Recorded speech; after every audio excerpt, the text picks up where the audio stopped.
Salut à tous et bienvenue une nouvelle fois au jardin de Luchan. Aujourd'hui, je voulais vous présenter un arbuste qui est en pleine floraison en ce moment au jardin, on est fin mai, et qui est d'une beauté incroyable. C'est tout à fait le style d'arbuste qui garantit un effet waouh. Comme vous le verrez, c'est pas un arbuste qui est très grand, donc c'est un atout parce qu'on peut bien sûr le mettre dans un grand jardin, mais on peut également l'accueillir dans un petit jardin et même un jardin de ville. Il a un look hyper sympa, à la fois naturel, décontracté et vraiment très romantique. En plus, c'est un arbuste qui est vraiment pas compliqué, donc il va parfaitement convenir aux jardiniers débutants. J'oubliais, il est jamais malade et son entretien est quand même très réduit. Allez, je vous emmène un peu plus haut dans le jardin, là-bas derrière, et je vous le fais découvrir tout de suite. Le voici, il s'agit d'un Deutzia. Alors c'est un Deutzia hybride qui a été obtenu par un pépiniériste français dans les années 1930. Et ouais, par un français. Ouais, on peut être fier. Ce Deutzia hybride, il s'appelle Perle Rose. Alors quand on regarde sur internet, on va remarquer qu'il peut y avoir d'autres Deutzia qui ressemblent énormément à Perle Rose. Je pense par exemple à Tourbillon Rouge ou Strawberry Fields. Alors ce sont des variétés qui sont quand même très proches au niveau des coloris. Des fois on se demande même si c'est pas un petit peu les mêmes, s'ils ne sont pas identiques. Ce Deutzia, c'est donc un arbuste à feuillage caduc, il a un feuillage vert assez banal. En saison il se fait discret, mais au moment de la floraison, attention les yeux. En effet, les images parlent d'elles-mêmes, c'est une multitude de petits bouquets de fleurs qui sont roses. Alors il y a un petit peu de blanc, hein, c'est rose et blanc, et il y en a tellement que l'arbuste est littéralement recouvert de fleurs. La floraison, elle va avoir lieu entre la fin du printemps et le début de l'été, ça va dépendre de votre climat, ça va dépendre de votre région. Ici, on est fin mai, il a débuté sa floraison il y a déjà quelques temps, et là, il est carrément au taquet. Alors ces petites fleurs, elles attirent énormément les butineurs et en particulier les bourdons. J'ai pas vu beaucoup d'abeilles, par contre il y a des bourdons en permanence qui butinent sur tout l'arbuste. Vous aurez forcément remarqué son port, très gracieux, avec des longues branches très retombantes, arquées et très retombantes. Ça forme une espèce de parapluie de fleurs qui est absolument superbe.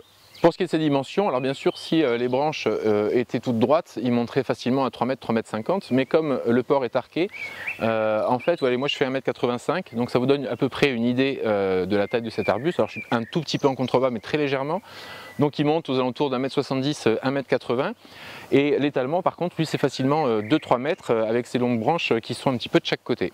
Au sol, en revanche, ces branches elles prennent vraiment pas beaucoup de place, hein. Le pied même de l'arbuste fait 20 cm en tous sens.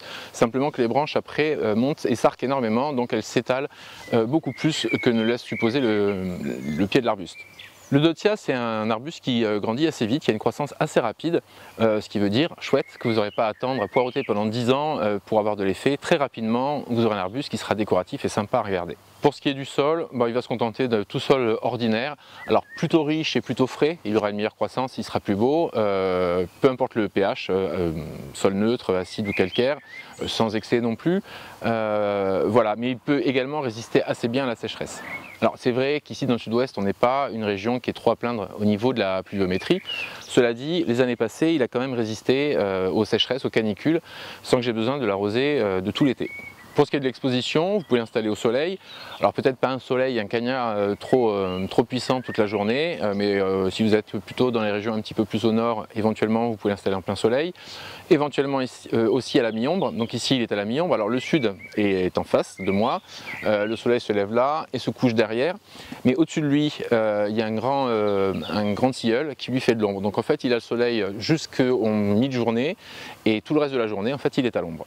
Il est bien rustique, il va résister facilement à moins 20 degrés voire davantage, et son entretien n'est pas très compliqué, donc l'entretien ce sera essentiellement la taille que vous effectuerez après la floraison. Alors pour le tailler, vous pouvez raccourcir les branches qui ont fleuri à peu près d'un tiers. Bon ici si je coupe d'un tiers, ça va quand même encore faire un peu grand. Donc je vais redescendre sur la branche et aller chercher un départ de tige, une jeune tige, de façon à ce qu'elle porte les fleurs de l'an prochain. Les tiges qui partent du sol et qui sont toutes vertes, toutes jaunes et assez tendres, celles-là vous n'y touchez pas parce qu'elles vont continuer à former la structure de l'arbuste. Et vous pouvez aussi également tailler de temps en temps 2 ou 3 branches parmi les plus vieilles. Elles se reconnaissent parce que l'écorce se desquame un petit peu. Cette taille, en fait, elle va avoir pour conséquence de laisser pénétrer davantage la lumière au cœur de l'arbuste, ce qui va lui permettre de faire des nouvelles pousses qui prendront le relais des plus anciennes, de façon à ce que vous ayez toujours un port sympa et harmonieux. Je crois que j'ai dérangé un bourdon, il n'est pas super content. Oui, je te laisse butiner, t'inquiète. Si jamais une année vous avez oublié de tailler votre Dotia, surtout ne le faites pas trop tard. Laissez passer une année, c'est pas grave, de toute façon il fleurira encore et vous pourrez toujours rattraper la taille l'année d'après. Donc le Dotia avec ce port là, c'est un arbuste qui s'intègre parfaitement dans les jardins naturels, dans les jardins romantiques, enfin dans tous les jardins, pas prise de tête quoi. Vous pouvez également l'utiliser en effleuri, en compagnie d'autres arbustes à fleurs. Et alors ici, je l'ai utilisé en massif, il est à l'arrière du massif, avec un rosier, le rosier Ansa, avec un Pittosporum à feuillage panaché, le Pittosporum Irene Patterson. Devant, on a des Stachys, je pense qu'on doit les voir sur la vidéo. Il y a un petit rosier ici, Robin Hood. Puis après, on a un autre rosier ici, on a une Spirée. Enfin voilà, un gros mélange de couleurs qui est bien sympa en toute saison. Alors, est-ce que vous êtes séduit par ce Dotia? Si c'est le cas, notez son nom et attendez peut-être l'automne prochain pour le planter. C'est toujours mieux de planter en automne dans la majorité des régions, sauf si vous êtes dans une région qui est vraiment très froide et plutôt humide. Dans ce cas-là, vous pouvez éventuellement attendre la fin de l'hiver et le début du printemps pour planter vos arbustes. Bien sûr, une fois que vous l'avez planté, vous l'arrosez copieusement, 10 litres d'eau au moins, un bon paillage et puis vous surveillez régulièrement les arrosages, surtout en été, au moins les premiers mois et éventuellement pendant 1 ou 2 ans suivant la plantation, au moment des étés un petit peu chauds et secs. Pensez également à liker cette vidéo si elle vous a plu, à la commenter, à la partager, à vous abonner. Non, je ne vais pas la faire. Je vous dis à très bientôt pour une nouvelle vidéo. Ciao!